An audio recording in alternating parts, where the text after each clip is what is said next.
I will write a reply to the statement of Finland. We note with dismay that Finland refuses to review the state of human rights in Cambodia through objective, non-selective, and depoliticized lens.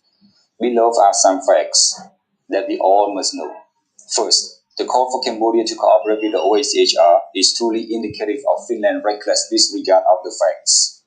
Cambodia opens constructive engagement with the OHCHR is manifested through the enduring presence of the country office in Cambodia since 1993, where today became the oldest one in the world.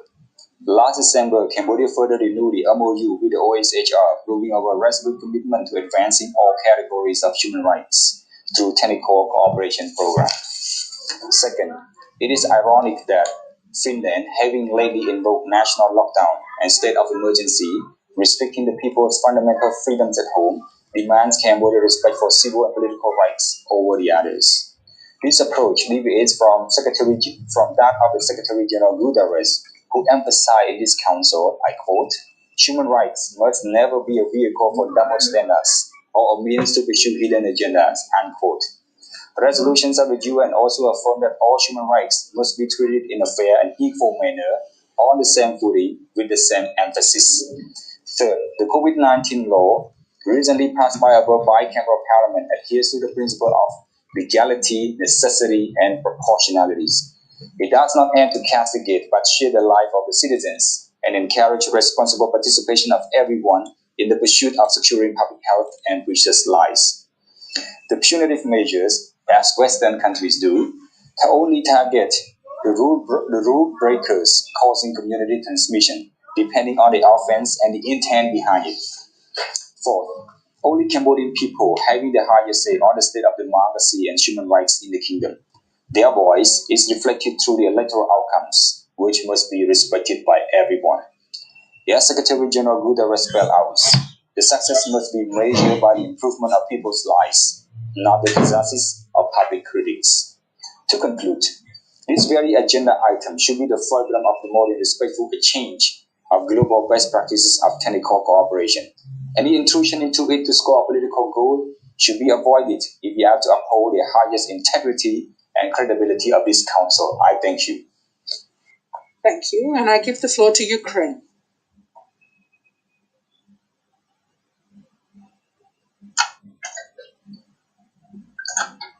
Thank you, Madam President. Ukraine is exercising its right of reply with regard to statements as a right of reply by the delegation of the Russian Federation. We wish to recall UN General Assembly resolutions on the situation of human rights in the Autonomous Republic of Crimea and the city of Sevastopol, Ukraine, which in particular call upon all international organizations and specialized agencies of the United Nations, and this is a quote, when referring to Crimea and in their official documents, communications and publications, including with regard to statistical data of the Russian Federation, to refer to the Autonomous Republic of Crimea and the city of Sevastopol, Ukraine, temporarily occupied by the Russian Federation. The Ukrainian side insists on the necessity of strict adherence to UN language defined by the mentioned documents in relation to Crimea as a territory of Ukraine, temporarily occupied by the Russian Federation. Republic of Crimea, so-called Republic of Crimea, is a non-existent entity which Russia invented after occupying the Ukraine's sovereign territory of Crimea. And we believe, Madam President, it is our common duty to make sure that these kind of terms are not used during the proceedings of the Human Rights Council. With regards to the allegations by the Russian delegation, we reiterate the need for close attention of the international community to serious deterioration of the human rights situation and dire humanitarian situation in the temporarily occupied territories of Ukraine, which were caused solely by the armed aggression of the Russian Federation against Ukraine. Russia, as an occupying power, bears the full responsibility for mass, gross, and systemic violation of human rights on Ukraine's sovereign temporarily occupied territories of Crimea and Donbass. I think. Thank you, and I give the floor to the Philippines.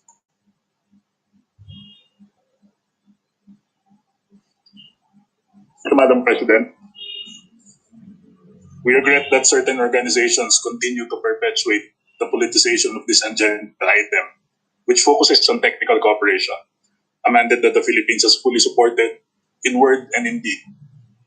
If they truly seek redress for what they deem are injustices committed, they should cooperate with our domestic processes, which are fully functioning, provide information to back up their claims, pursue these claims before our courts of law, and refrain from using the council to promote their agendas.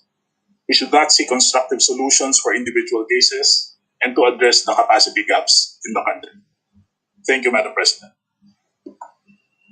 Thank you. And this was the last speaker on my list. Are there any other delegations wishing to exercise? I understand that Georgia has requested a right of reply. I give the floor to Georgia.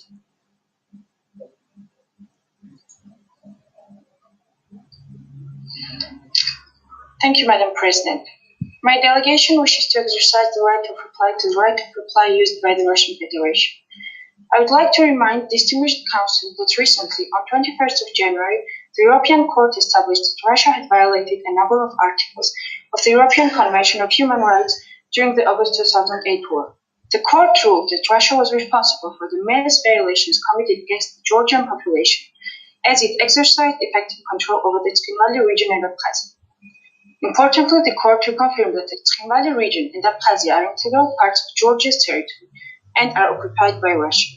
We reiterate that illegal military presence of Russia and its effective control of the occupied territories of Georgia make the Russian Federation an occupying power, and until the full deoccupation of Georgia occurs, the responsibility for the situation in the occupied territories rests with the occupying power, Russian Federation. I thank you. I thank you. And this was the last speaker on my list. Are there any other delegations wishing to exercise the right of reply under Agenda Item 10?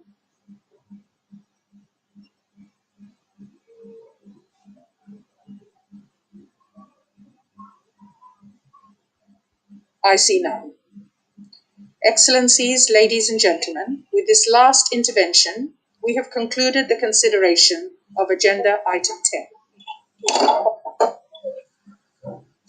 Excellencies, ladies and gentlemen, before we begin to take action on the draft proposals, I would like to recall a few of the extraordinary modalities for electronic voting that were adopted by the Council last week on the 18th of March 2021. Before the Council would start taking action on draft proposals, the Secretariat would ensure that all 47 states members of the Council are present in the Zoom meeting and that they are duly represented and in a position to take part in the voting process. Observer states introducing draft proposals and concerned countries would be allowed to remain in the Zoom meeting, at which they are expected to take the floor. Once it is verified that all representatives of the states members of the Council wishing to take part in the voting process are present in the Zoom meeting, the Secretariat would lock the meeting so that no one can join the meeting thereafter. The proceedings will be live streamed in all 6 official UN languages on the UN Web TV. I will therefore suspend this meeting for approximately 30 minutes to allow the Secretariat to prepare for the voting process in a virtual manner and to verify that all 47 states members of the Council are present on Zoom and are duly represented and in a position to take part in the voting process. I will request all observers, with the exception of observer states introducing draft proposals and concerned countries that would speak under Item 2, to exit this Zoom meeting. The meeting is suspended.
Excellencies, ladies and gentlemen, I resume the 47th session, it's the 47th meeting of the 46th session of the Human Rights Council.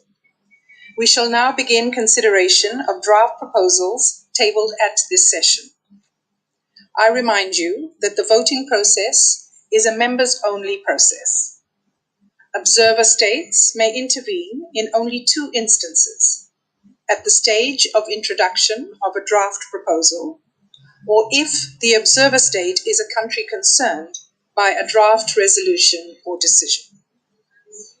Apart from these two instances, observer states will not be in a position to take the floor until the voting process is completed, not even on a point of order. The Secretariat has verified that all representatives of the state members of the Council wishing to take part in the voting process, as well as observer states introducing draft proposals and concerned countries that would speak under item 2, are present in the Zoom meeting. The meeting has been locked and we can now begin taking action. We will follow the extraordinary modalities for electronic voting that were adopted by the Council on the 18th of March 2021. Allow me to recall that a test vote using the e-recorded votes module on the e-delegate platform will be conducted at the beginning of each meeting before the Council starts taking action on draft proposals. Tu veux que je fasse le vote? Tu le fais? Fais-le si tu veux, Emmanuel. Once this test vote is completed, we will proceed with the consideration of draft proposals in the chronological order of agenda items. Within each agenda item, we will act upon draft texts in the order of their submission. I will inform you when a text is not ready for action. As President of this Council, I will try, to the greatest extent possible, to grant the time necessary to concerned parties to undertake negotiations on draft texts in order for them to be adopted by consensus. The voting process would proceed via the Zoom platform in the same manner as it used to be in Room 20. Main sponsors of draft proposals would introduce their texts via Zoom or pre-recorded video messages, and members of the Council would also participate via Zoom or pre-recorded video messages to make general comments and explanations of vote before the vote. May I remind you, and this is very important, that in accordance with our voting process, all procedural motions, such as oral amendments, no action motions, and requests for votes on separate paragraphs, should be announced during the general comments segment. If this is not the case, and a procedural motion is raised when the vote has started with explanation of vote, the motion will be deemed inadmissible. Please do bear this in mind. Should any state member of the Council wish to make a procedural motion as part of general comments, the representative of that state will be able to do so by 1. Pressing the raise hand button, 2. Indicating the motion in the chat box, and 3. Putting their camera on and raising their hands. I also remind you that explanations of vote and general comments after the vote will be allowed only after the action has been taken on all draft proposals under a specific agenda item. I would also like to remind you that in accordance with Rule 128 of the Rules of Procedure of the General Assembly, the sponsor of a draft proposal or an amendment is not permitted to explain his or her vote or her proposal or amendment. Finally, the speaking time during the voting process is 3 minutes for all, including concerned countries. If more than one delegation is introducing a draft proposal, this speaking time should be shared between them. Should there be a request for a vote on a specific draft proposal, I will ask the Secretariat to activate the vote on that draft proposal on the e-delegate platform. For security reasons, the system may periodically log representatives of the states members of the Council out of the e-delegate platform. Therefore, before opening the vote on any draft proposal, where there has been a request for a vote, I will ask representatives to log out and log in again. Once I ask the Secretariat to activate the vote on a draft proposal, representatives would then see the specific draft proposal appear on the e-recorded votes module of the e-delegate platform, upon which they will be able to electronically cast their vote on that specific draft proposal. Representatives may also need to refresh the page by clicking on the refresh button in order for that specific draft proposal to appear on their screen. I will proceed slowly with a vote in order to allow all states members of the Council to have ample time to cast their vote. Should there be more than one representative from a state member of the Council connected to the e-delegate platform and casting a vote for that state, the platform would reflect the last vote cast by a representative of that state. Representatives would be able to change or delete their votes so long as the vote remains open. Once all states members of the Council present and voting have cast their votes and checked that their votes are accurately reflected on the e-delegate platform, I would ask the Secretariat to close the vote on the specific draft proposal. Once the voting is closed, representatives will no longer be able to change or delete their vote. A hotline will be in operation throughout the process in case representatives have difficulties communicating via Zoom, any technical issue they are facing. The hotline number is 022 917 7573. And I'll read it again, 022 917 7573.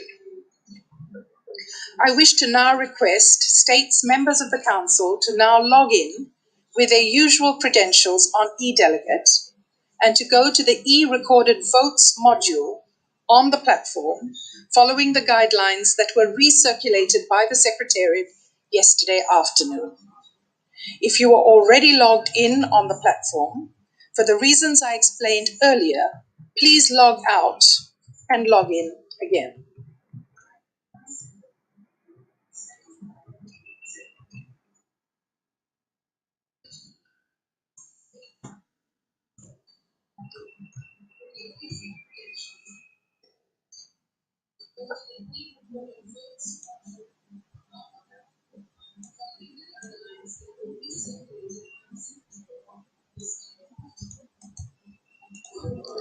If all representatives are now logged in, I will ask the Secretariat to open the test vote on L0.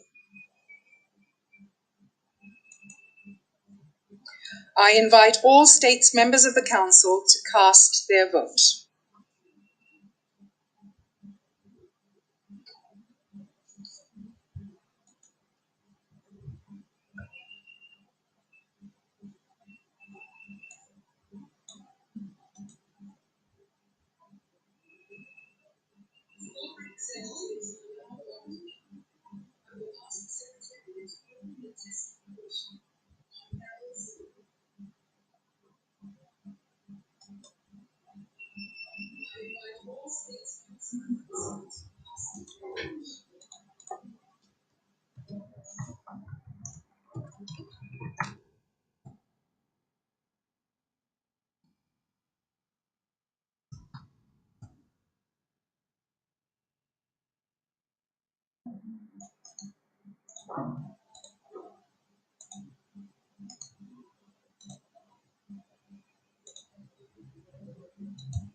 Can I ask all states members of the Council to cast their vote, please?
I see that all representatives have now cast their vote. Please verify that your vote is accurately reflected on the Zoom screen.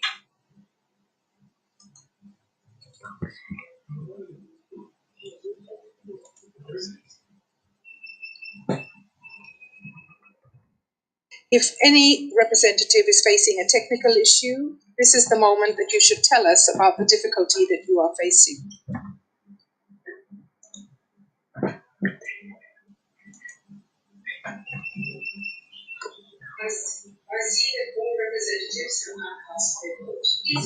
I see no hands raised. I therefore ask the Secretariat to close the test vote. Ladies and gentlemen, having successfully completed the test vote, we will now begin consideration of draft proposals. You can now see on the Zoom screen the list of draft proposals ready for action today, and almost all the PBIs have been posted on the HRC extranet.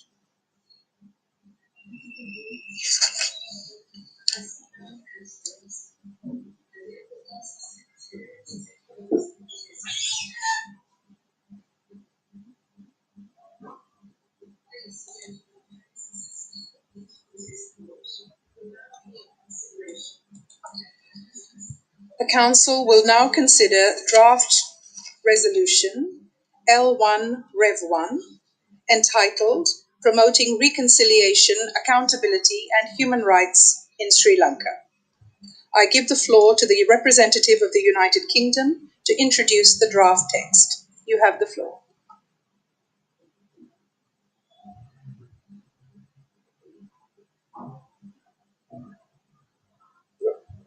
Thank you, Madam President.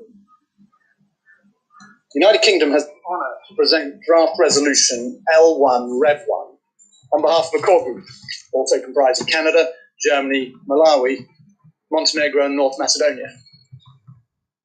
Madam President, this Council has sought to promote reconciliation, accountability and human rights in Sri Lanka for almost 10 years. It was to Sri Lanka's great credit that between 2015 and 2019, it agreed to a consensual framework to address the legacy of several decades of devastating conflict. The 2015 framework followed a detailed report by the High Commissioner for Human Rights, which concluded that large-scale violations and abuses of human rights by all parties had occurred. Sri Lanka's commitments to the Council were ambitious, but these recognised that the only way to bring reconciliation, to heal the suffering of the many victims, and to avoid a recurrence of such violations was to engage with the UN's findings. It was therefore a source of profound regret when Sri Lanka withdrew its support for the 2015 framework last year. Since then, the core group has encouraged a new cooperative framework with Sri Lanka, but unfortunately to no avail. This resolution responds to the High Commissioner's most recent report. It acknowledges progress where this has been made. It also reflects the High Commissioner's findings that the human rights situation has deteriorated, with particular concerns for human rights defenders in civil society space and members of different ethnic and religious communities, including Tamils, Muslims and Christians. Independent institutions have been weakened, and impunity has become more entrenched as progress in emblematic cases has stalled. Some of those who had sought to pursue justice and advance accountability through the national courts have found themselves persecuted, and in one case, imprisoned, while others who were convicted or suspected of large-scale violations have been pardoned and promoted. Madam President, this resolution and this core group is not anti-Sri Lanka. We are friends of Sri Lanka and its people. We bring this resolution in the hope that it will help advance the human rights of all communities, including Buddhist, Christian, Muslim, Sinhala, or Tamil. Most importantly, that it will help prevent the recurrence of past grave violations, which the High Commissioner's report warns this Council about in such clear terms. We regret that agreement could not be reached with Sri Lanka during the 4 informal meetings on the draft resolution, but we thank the distinguished Ambassador of Sri Lanka for his participation. Nonetheless, we believe this constructive and balanced text provides the best framework to support justice and lasting reconciliation and address the most critical human rights challenges. We call on all members of this Council to support this resolution. Thank you, Madam President. Thank you. And I have been informed by the Secretariat that there is one additional co-sponsor. I now give the floor to members of the Council who wish to make general comments.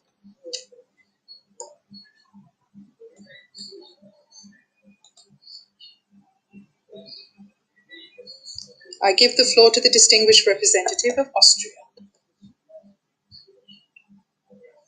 Thank you, Madam President. I have the honor to speak on behalf of the EU member states that are members of the Human Rights Council. This general comment has been agreed by the EU as a whole. We thank the cross-regional group for presenting this very balanced resolution. Reconciliation, accountability, and human rights in Sri Lanka have been considered in the Human Rights Council for many years, including through consensual resolutions in previous years. The EU regrets that the government of Sri Lanka has withdrawn its support to these resolutions. We are concerned about the setback of the important gains made. It is key that the Human Rights Council signals the international community's continued support for post-conflict reconciliation and accountability in Sri Lanka. This resolution is also important given the warning signs of a deteriorating human rights situation, including erosion of democratic checks and balances, rise of exclusionary rhetoric, intensified surveillance and intimidation of CSOs, human rights defenders and victims, as well as discrimination of persons belonging to religious and ethnic minority communities. The EU is deeply concerned about these developments. We call on the government of Sri Lanka to continue to promote reconciliation, accountability, and human rights in Sri Lanka, including through cooperation on this resolution. For the above-mentioned reasons, the EU supports Resolution L1/Rev1 and hopes it will be adopted by this Council by consensus. Thank you. Thank you. And I now give the floor to the distinguished representative of the Philippines.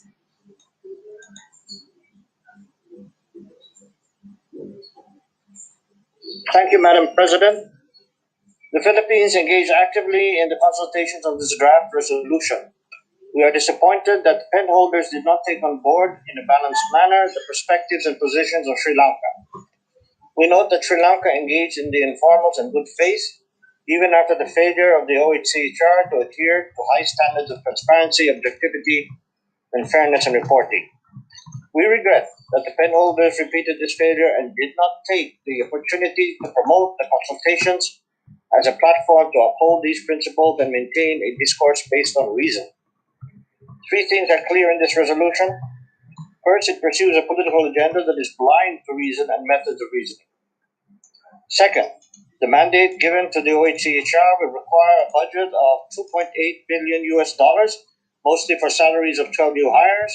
We regret the late posting of this information, and in this regard, we call on the Council to examine this practice that relegates the budget and the other practical implications of a resolution as an afterthought rather than factors in our decision-making, as they should be. Third, this mandate is contemplated against a possible non-cooperation of Sri Lanka, and therefore resources are likely to go to waste if our benchmark is effective action and impact on the ground. Madam President, the rest of the elements of this draft resolution are sketchy and unmoored.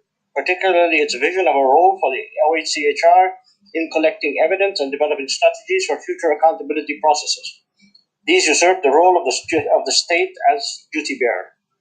While recognizing that no country has a perfect record in human rights, the Philippines has appreciated that the government of Sri Lanka has pursued reconciliation, accountability, and human rights through inclusive domestic processes.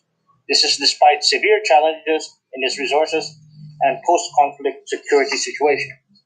There is no merit in actions by the Council that disrespect these national processes and are driven by simplistic generalizations of complex conditions on the ground.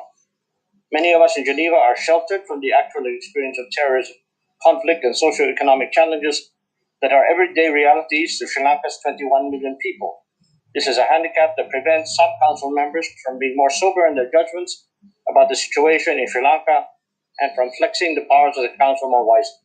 Madam President, the Philippines will vote no on this resolution, and we ask other Council members to apply wisdom, responsibility, and sobriety on this matter and do the same. Thank you. Thank you. And are there any other delegations who wish to make general comments?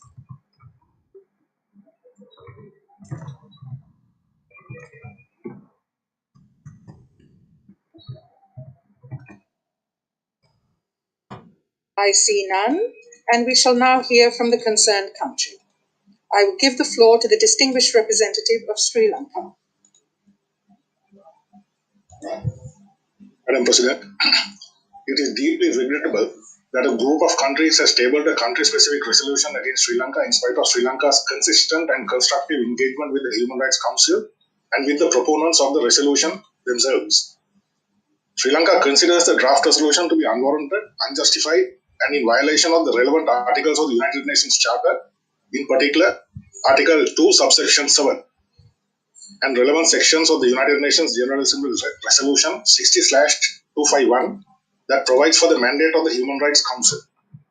It is based on the rejected report of the OHCHR on Sri Lanka, which was tabled at this session, and which violates the principles of sovereign equality of all states and non-interference in internal affairs.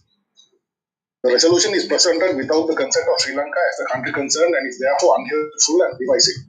No country has a greater interest in bringing about reconciliation among its peoples than the country concerned, a point that has repeatedly been emphasized during the proceedings of this Council. The list of co-sponsors of the resolution amply demonstrates the divisive nature of this resolution. Madam President, Sri Lanka categorically rejects the unprecedented proposal in OP 6 of this resolution to expand the role of the OHCHR. This is a dangerous precedent and will have wide-ranging implications for all countries. All members of this Council will agree that this body cannot assume tasks not assigned to it by the UN General Assembly in Resolution 60/251 or in subsequent resolutions. In addition, I cannot emphasize enough the dangers posed to all nations, particularly those of the Global South, by the trajectory taken in this resolution, which is urging action on the basis of emerging trends and warning signs, that is, events that have not yet happened. In this context, it is highly regrettable that the draft resolution that has been presented today appears to have ignored all these reservations and concerns. Against this background, I call upon all members of this Council to objectively assess whether Sri Lanka represents a situation that warrants the financial and human resources and the urgent attention of this Council in this exaggerated and polarized manner at a time of severe financial constraints indicated by the Secretariat. Over $2.8 million is the estimated cost of this exercise, and over a dozen new staff members are to be recruited according to the PBI. Madam President, notwithstanding the stated objectives of the proponents of the resolution, Sri Lanka is of the view that this resolution will polarize Sri Lankan society and adversely affect economic development, peace and harmony. For all the above reasons, Sri Lanka rejects this draft resolution and requests the members of this Council to reject this resolution by a vote. Thank you. Thank you. I have been informed by the Secretariat that there are PBIs in the amount of $2,856,300, and copies of the statement were posted on the extranet. I now give the floor to members of the Council who wish to make explanations of votes before the vote on the draft proposal.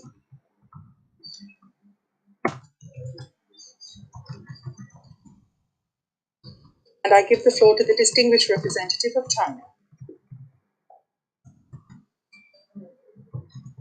Madam President, China commends the Sri Lanka government for its commitment to promoting and protecting human rights, promoting sustainable economic and social development, improving people's living standards, safeguarding the rights of vulnerable groups, promoting national reconciliation and combating terrorism. We congratulate the Sri Lanka government on its achievements in these areas.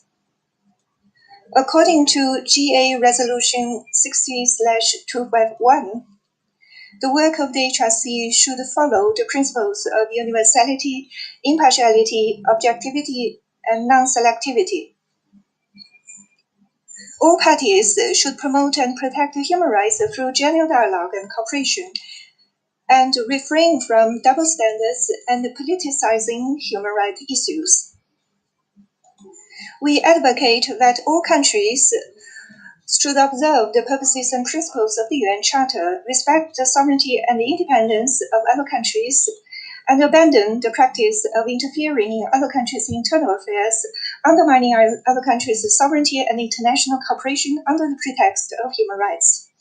The sponsors of Draft Resolution L1-Rev1 disregards the efforts and achievements by the Sri Lanka government to promote and protect human rights, ignores the wishes of the Sri Lanka people, and interferes in Sri Lanka's internal affairs under the guise of human rights, and disrupts the excellent situation of Sri Lanka's development and stability.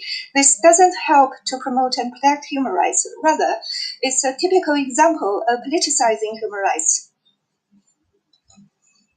The HRC should not facilitate this dangerous trend. To safeguard the purposes and principles of the UN Charter and the principles established in GA Resolution 60/251, China requests a vote on Draft Resolution L1-Rev1 and will vote against it. We call on the HRC members to jointly vote against this resolution. Thank you. Thank you. And I now give the floor to the distinguished representative of Japan. Thank you, Madam President. Japan recognizes the need for improvement regarding the human rights situation in Sri Lanka, as well as the need for further efforts towards national reconciliation in the country. At the same time, Japan takes note of the actions taken by Sri Lanka, such as the establishment of the Commission of Inquiry to investigate past cases of human rights violations, and the payment of reparations amounting to 142 million rupees during 2020. In order to achieve national reconciliation and improvement of the human rights situation, it is critical for Sri Lanka to implement its own initiatives. To this end, Japan has supported Sri Lanka, including through dispatching our experts to the country. Japan hopes the international community will encourage and support Sri Lanka's efforts. For the above reasons, Japan will abstain from voting on this draft resolution. Thank you. Thank you. And I now give the floor to the distinguished representative of Pakistan.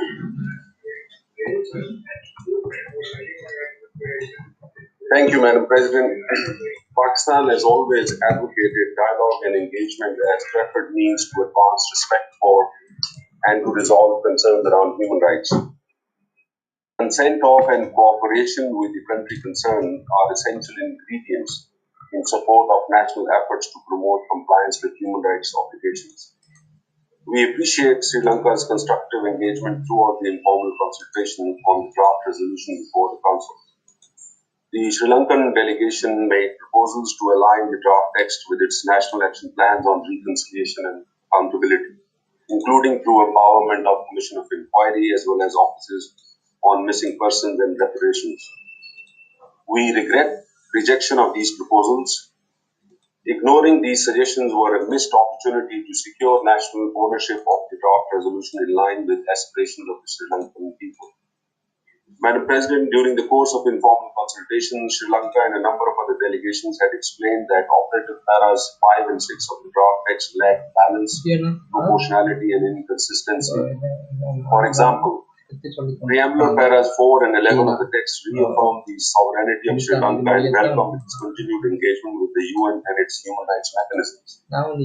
However, these provisions are at complete variance with the legally untenable external accountability mechanism. We note that such provisions are neither grounded in nor are drawn from the purposes and principles of the UN Charter, the founding UNGA Resolution 60/251 and the IP package. Similarly, Operative Para 7 seeks to expand the scope and the context of 12 years long Sri Lanka's engagement with the Council. We note that the original process that was rooted in promoting reconciliation and accountability in the context of civil war in 2009 is now incompatible with the approach and contents of the draft resolution before the Council. Madam President, each country, including the sponsors of this resolution, have human rights challenges on which there may be diversity of views, interpretations, and solutions depending upon national context and circumstances.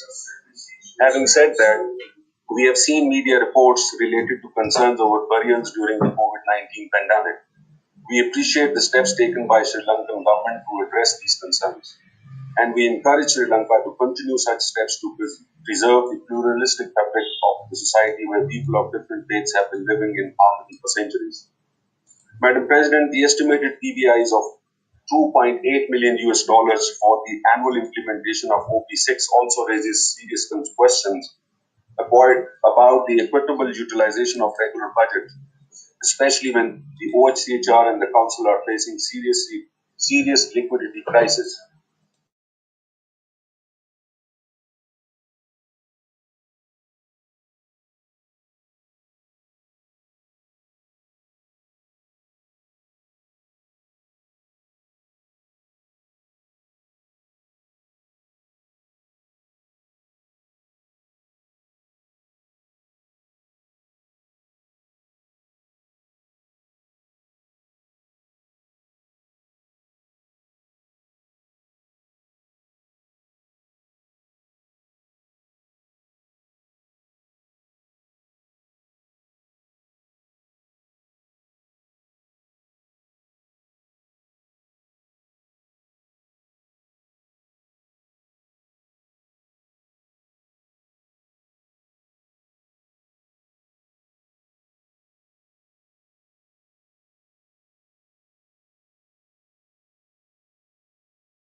As a ways from a call for accountability of the LTTE and its sponsors and financiers.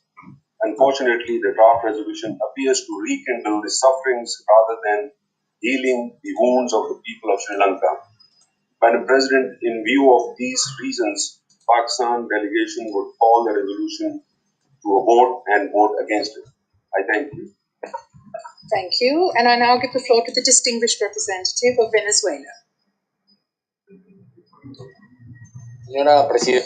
President, Venezuela reiterates its opposition to the selective practice wielded by some countries who are members of this council, who for purely political grounds table initiatives such as this draft resolution L1/Rev1 against the Socialist Democratic Republic of Sri Lanka. Such initiatives do not enjoy the assent of the country concerned, and they violate the principles of respect for sovereignty and non-interference in the domestic affairs of states. We are deeply troubled that the text of the draft resolution seeks to establish the competency of the Office of the High Commissioner for Human Rights to collate criminal evidence for future judicial processes, turning it into a body of criminal inquiry, a flagrant violation of the mandate contained in Resolution 48141 of the General Assembly, which established the OHCHR in the first place. We are also deeply alarmed by the distortion of the preventive approach as a concept, preventive in terms of human rights, that is, a distorted and perverted interpretation of that goal, which is further embedded in this antagonistic initiative in Sri Lanka, which seeks in advance of any concrete findings to disproportionately punish alleged violations of human rights, violations which never took place. It is regrettable that the sponsors of draft resolution L1 Rev 1 seem to have ignored the major efforts undertaken by the government of Sri Lanka to comply with its commitments in terms of human rights and to do so since the restoration of peace in 2009. President Venezuela rejects as baseless the interventionist attempts underway into the internal process being experienced by this country towards true national reconciliation.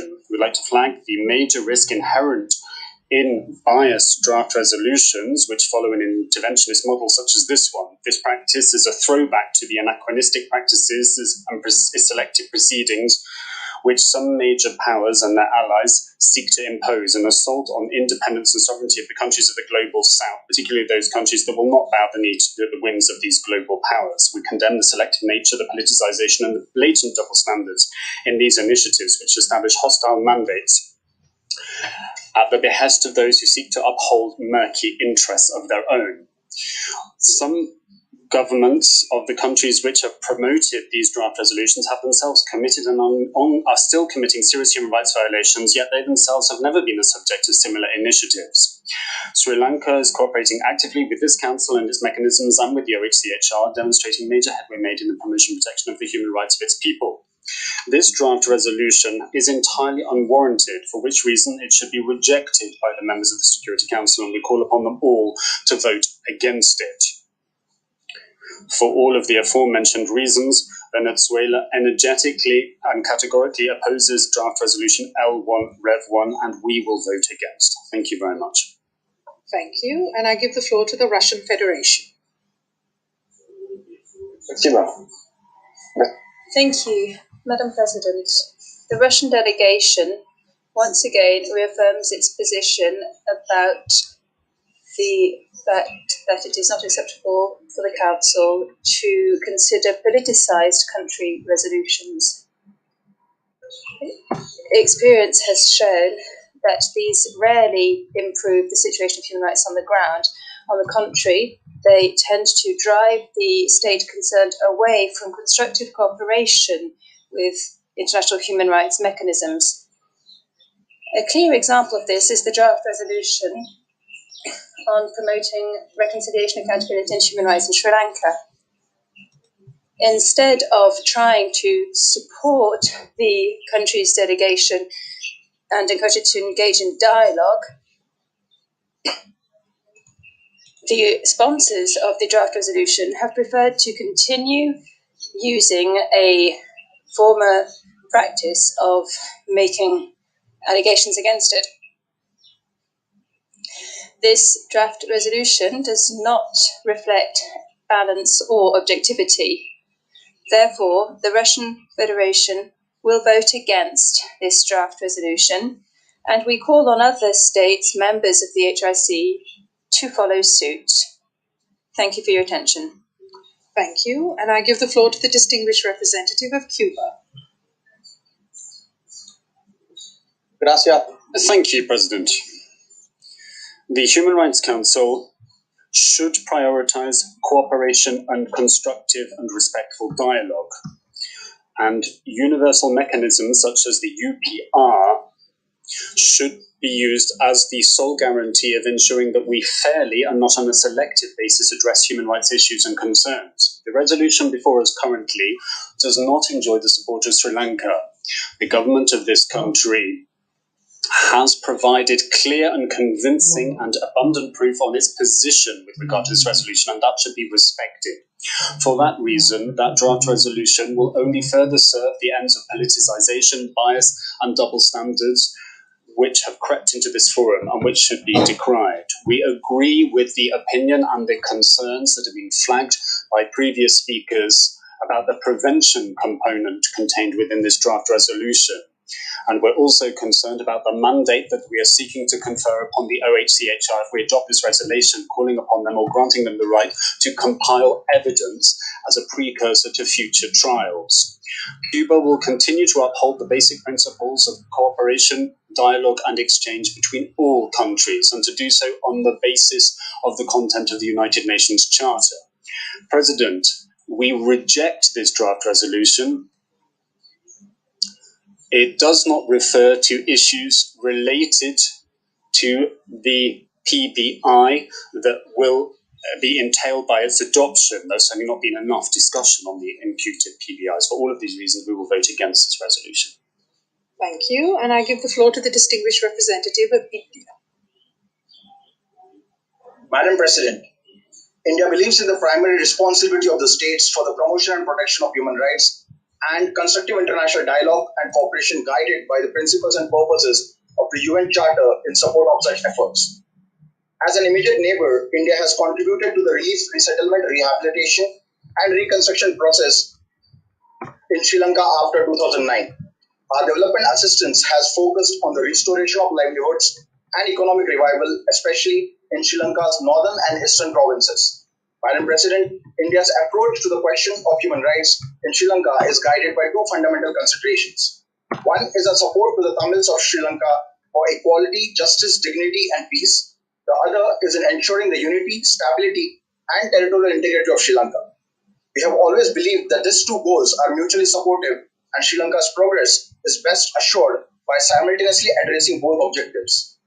India supports the call by the international community for the government of Sri Lanka to fulfill its commitments on the devolution of political authority, including through the early holding of elections for provincial councils, and to ensure that all provincial councils are able to operate effectively in accordance with the 13th Amendment to the Sri Lankan Constitution. At the same time, we believe that the work of OHCHR should be in conformity with the mandate given by the relevant resolutions of the UN General Assembly. We would urge that the government of Sri Lanka carries forward the process of reconciliation, addresses the aspirations of Tamil community, and continues to engage constructively with the international community to ensure that the fundamental freedoms and human rights of all its citizens are fully protected. I thank you, Madam President. Thank you. And I give the floor to the distinguished representative of Brazil for a video statement. Madam President, Brazil thanks the core group for presenting the draft resolution on Sri Lanka. We commend the participation of the Sri Lankan ambassador during the informal consultations as a proof of goodwill, which certainly contributed to a more open and balanced approach during the discussions. We regret that in the end, the Sri Lankan mission decided to dissociate from the process due to different perspectives that could not be accommodated by the core group. In our view, those differences are not irreconcilable, however. While we acknowledge that progress was achieved on the ground in Sri Lanka, we understand that the situation of the country remains of interest to this Council. The Council needs to bear in mind the risk of new episodes of violence and intolerance related to religion or ethnicity. It can support local authorities to foster, to the extent possible, a meaningful and sustained process of promotion of reconciliation, accountability, and human rights in the country. On the other hand, Brazil firmly believes the engagement and cooperation of the concerned country is key to the success of the initiative. While we encourage Sri Lanka to continue to cooperate in good faith, we stress the government's legitimate concerns regarding key issues.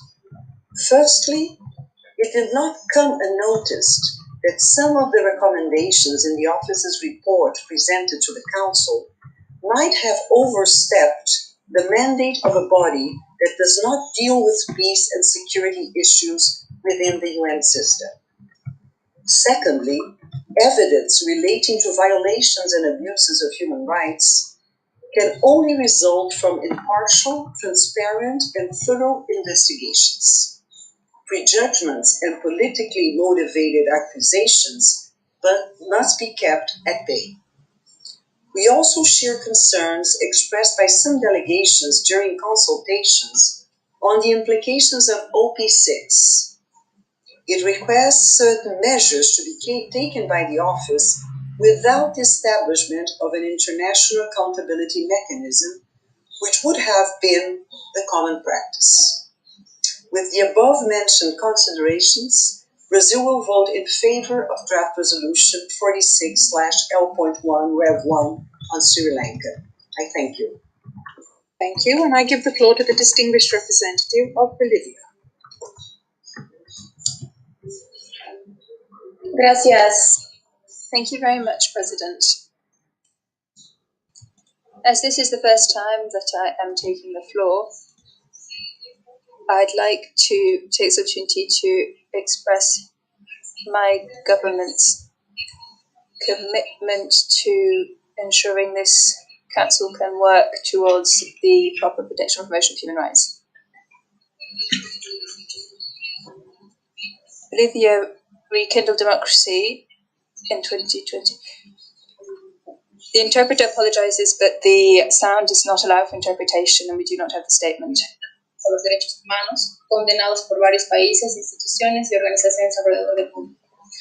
Hoy Bolivia ha dado el ejemplo al mundo de que es posible recuperar la estabilidad de un país sin injerencia de ningún tipo. Sobre el tema en discusión, pongo conocimiento que Bolivia no ha cambiado de posición sobre los mandatos específicos contra los países, porque violan los principios universales del respeto a la integridad, la soberanía y la unidad.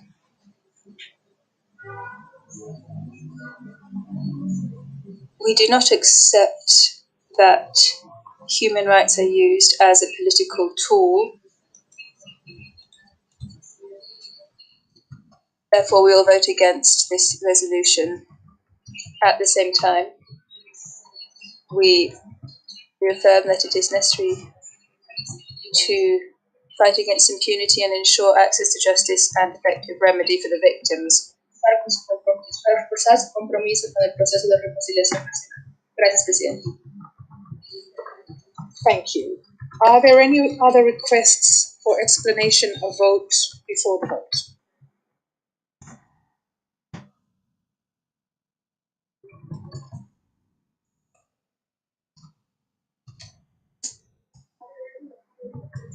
I see none. At the request of the delegations of China and Pakistan, the Council will now proceed to a recorded vote on draft proposal L1 Rev 1. I ask all members of the Council to log out and log in again to eDelegate to avoid being logged out of the system for security reasons while the vote is taking place.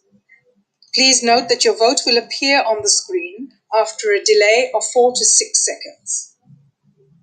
I now ask the Secretariat to activate the vote, and I ask all delegations to register their vote.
the information of all delegations, one delegation is trying to vote and is trying to log in again. I ask for your patience, please.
Could all the delegations please ensure that your votes are accurately reflected on the screen?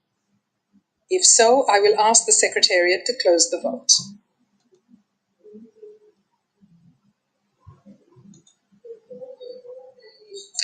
The voting is now closed. The results of the recorded votes are as follows: 22 in favor, 11 against, 14 abstentions. Draft proposal L1 Rev 1 is therefore adopted. Copies of the results of the votes will shortly be uploaded on the extranet.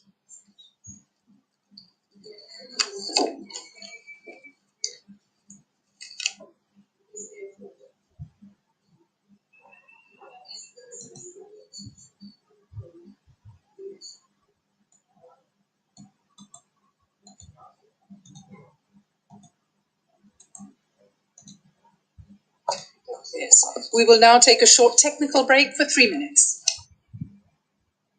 I ask all delegations please to stay online. Thank you.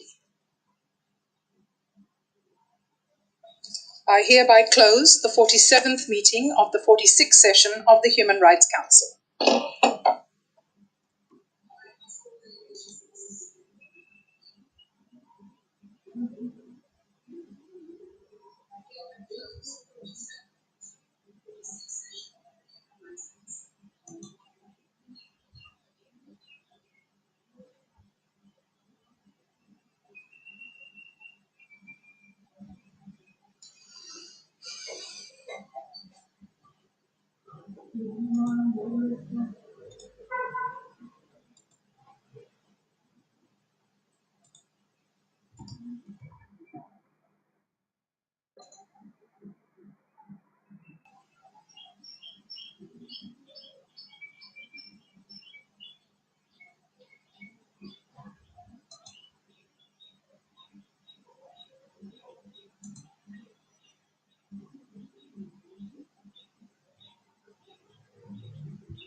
Excellencies, ladies and gentlemen, I hereby open the 48th meeting of the 46th session of the Human Rights Council.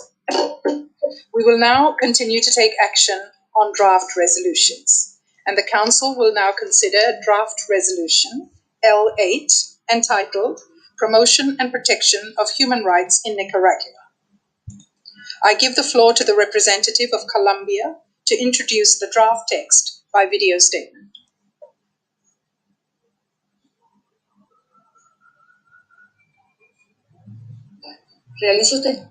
President, I am making the statement on behalf of Brazil, Canada, Chile, Costa Rica, Ecuador, Paraguay, Peru, and my own country, Colombia, sponsors of draft resolution L46.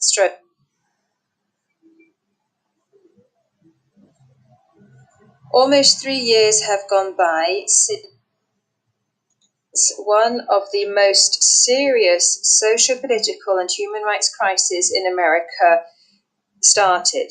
Since then, this council, through decisions 40 and 43/2, has ascertained firsthand the progressive deterioration of the human rights situation in Nicaragua, a situation which has been further exacerbated by the COVID-19 pandemic and natural disasters.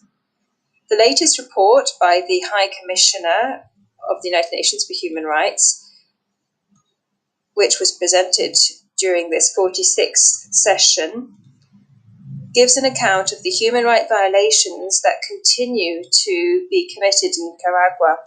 The report also reflects the silence and the zero cooperation with human rights mechanisms and the non-existent political dialogue by those who, for more than 14 years now, have controlled the Nicaraguan state. 49 delegations are co-sponsoring our effort to contribute to a solution to this difficult situation in Nicaragua. President, this council has a mandate to and a moral obligation to seek to use all those tools available to it in order to protect and promote human rights. Therefore, the draft resolution calls on the Nicaraguan government to act in good faith and to cooperate with regional and international human rights mechanisms and to accept without delay humanitarian assistance. The draft resolution calls on this Central American state to take steps to ensure the application and exercise of democracy by the people of Nicaragua. We call for an end to the serious human rights violations there and to impunity. President, member states, ladies and gentlemen, for the reasons I have just mentioned, I invite everyone to adopt by consensus draft resolution L46/7 entitled Promotion and Protection of Human Rights in Nicaragua. Thank you very much. I thank you. I have been informed by the Secretariat that there are 8 additional co-sponsors. I now give the floor to members of the Council who wish to make general comments.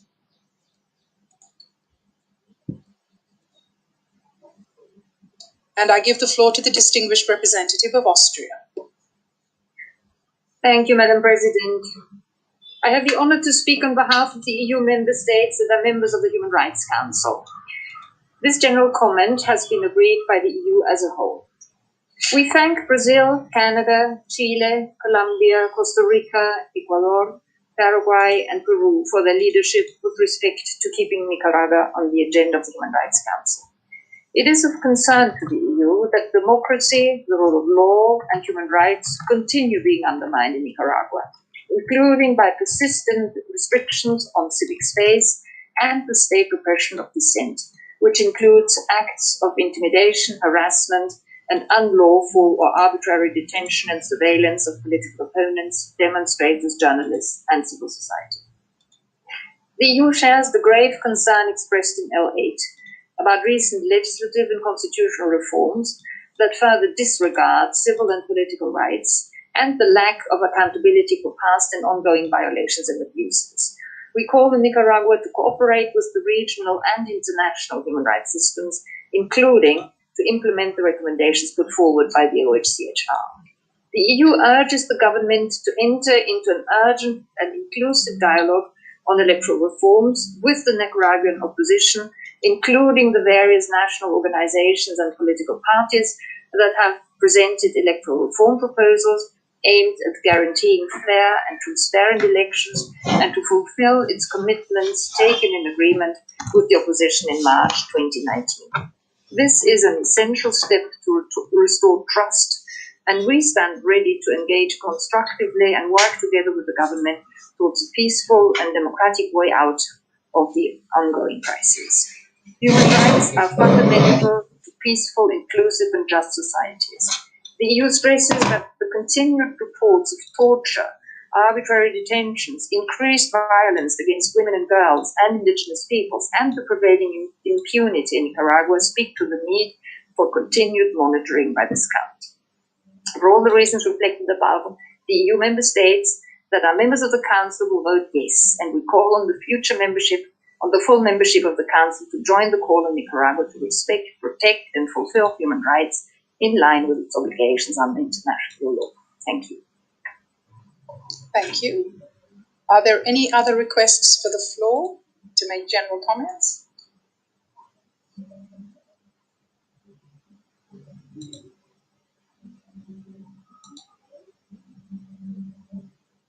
I see none. We shall now hear from the concerned country, and I give the floor to the distinguished representative of Nicaragua. You have the floor. My name is Dr. Paul Oquist. I was born and raised in the U.S. I have been a Nicaraguan citizen since 1981 and exclusively since 1983. I am author of the book Equilibra, The Philosophy and Political Economy of Existence and Extinction. I serve the Nicaraguan people as Minister Private Secretary of National Policy in the Presidency of the Republic of Nicaragua. Last year, I had my civil, political, and human rights violated by an illegal, unilateral, coercive measure by which the U.S. Treasury, by administrative edict, without judicial recourse, made me a permanent economic untouchable for having served the Nicaraguan cabinet beginning in 2007, a cruel and unusual punishment. In this century, there have been 8 coups d'etat and coup attempts in Latin America and the Caribbean, namely Venezuela 2002, Haiti 2004, Honduras 2009, Ecuador 2010, Paraguay 2012, Brazil 2016, Nicaragua 2018, and Bolivia 2019. Each and every one of these coups and attempts were against democratically elected leftist or progressive governments. This represents a massive interference in Latin American Caribbean politics and violation of the civil, political, and human rights of the affected peoples and of Latin America as a whole. In the case of Nicaragua, the slogan most used by the coup plotters was, "Que se vaya ya," go now. And when inaugurating